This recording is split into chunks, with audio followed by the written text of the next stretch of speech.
happy if I can be half the woman you are. So go. Go, my Ima. And know that we are here with you, cheering for you in every step of your journey, just as you've always done with us. When I started calling you Ima at the age of 4 or 5, I didn't know that it was Hebrew for mother, yet I cannot think of a more perfect term to describe you. You're forever my mother, just as you are the mother of a family whose love and connections you gave birth to, and moreover the mother of love and humanity, because everywhere you've been in your life, you've birthed kindness. Thank you for what you've given me. You've given me everything. I honor you, and I honor this passage, which no matter how hard it is for us, I know you must take. I believe truly that nothing is ever lost. Therefore I say, go, Ima, with tears in my eyes, but also with a wise-ass smirk, which I believe I acquired from you, knowing that you will never ever part with me for as long as I live. Safe travels, my beautiful, sensational grandmother. Safe travels. I love you, Ariel. Ariel 17. And my mother, speaking back to them, that she would always be with them. You know, Jasper, who's a Red Sox fan in Fenway Park, she would be there.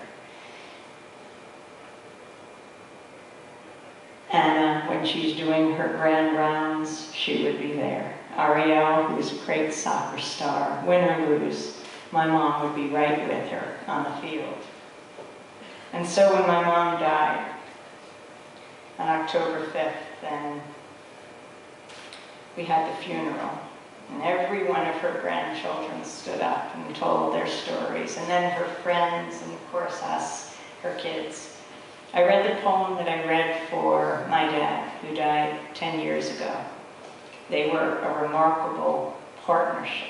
They were so deeply in love their whole lives, had so much respect, shared so much interest in literature and history, in film and documentary, and their travels.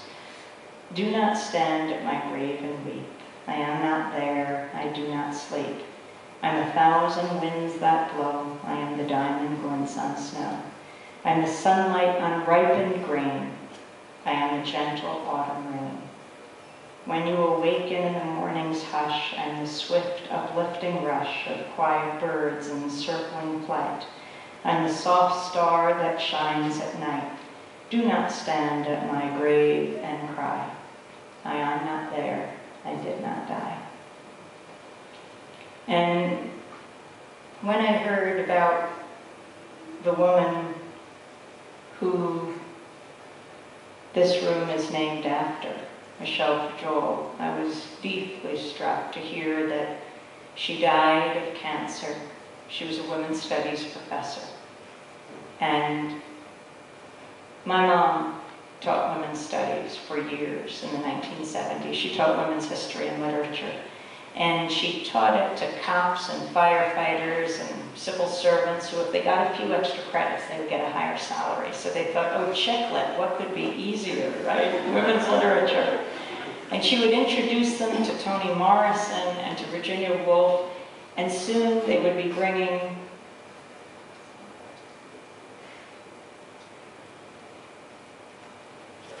oh, that's okay, that's fine. The board or guard forgot to check one last thing, so Dennis is bringing it to him.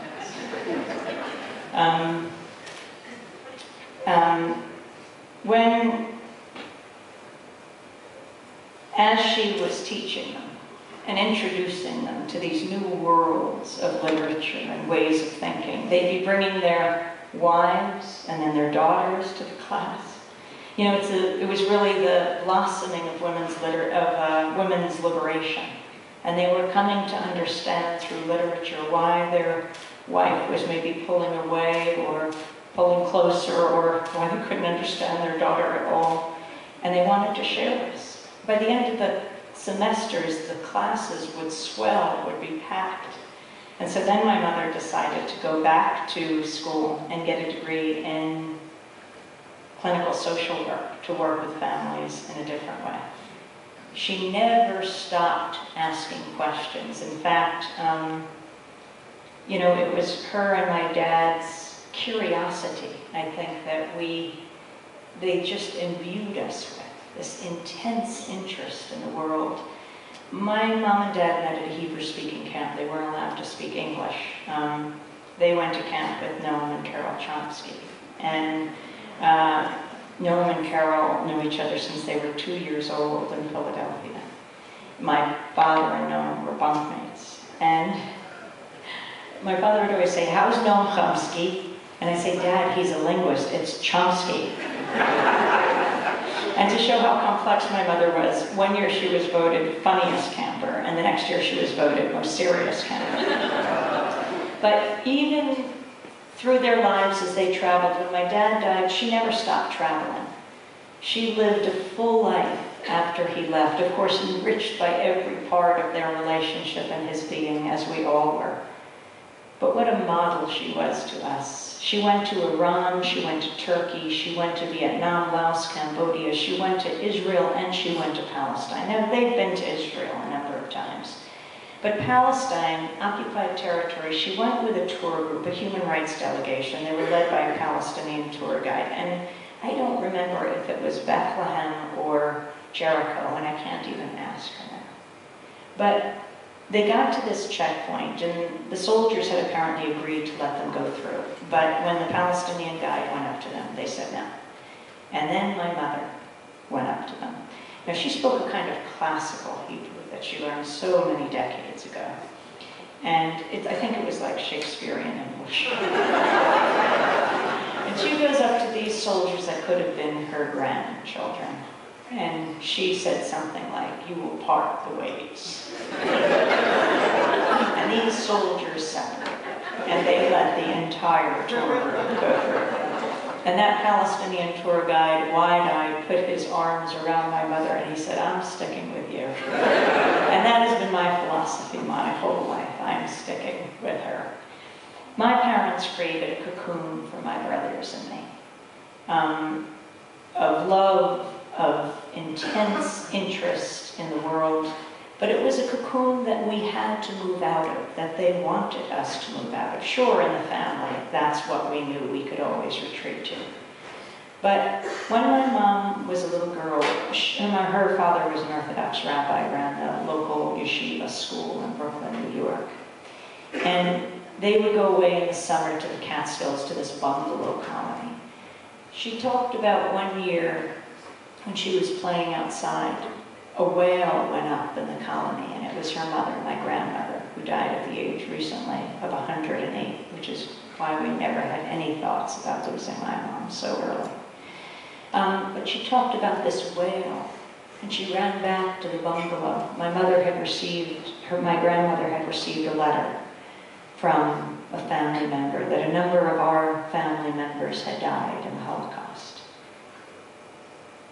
And what we got from that, what my parents conveyed to us, because we lived with that as the backdrop as we grew up, was never again, for anyone, anywhere, never again.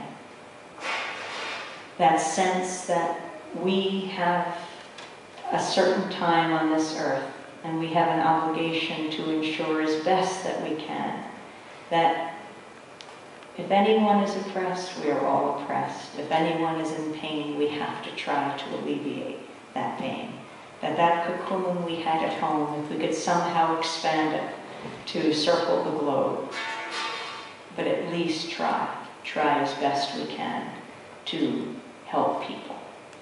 That's Chance Kiesling killed himself.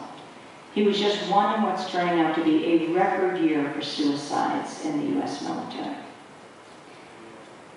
You know what happened at Fort Hood, the largest army base in the United States, in Texas a few weeks ago, and the mass killing, 13 people killed, more than 30 wounded.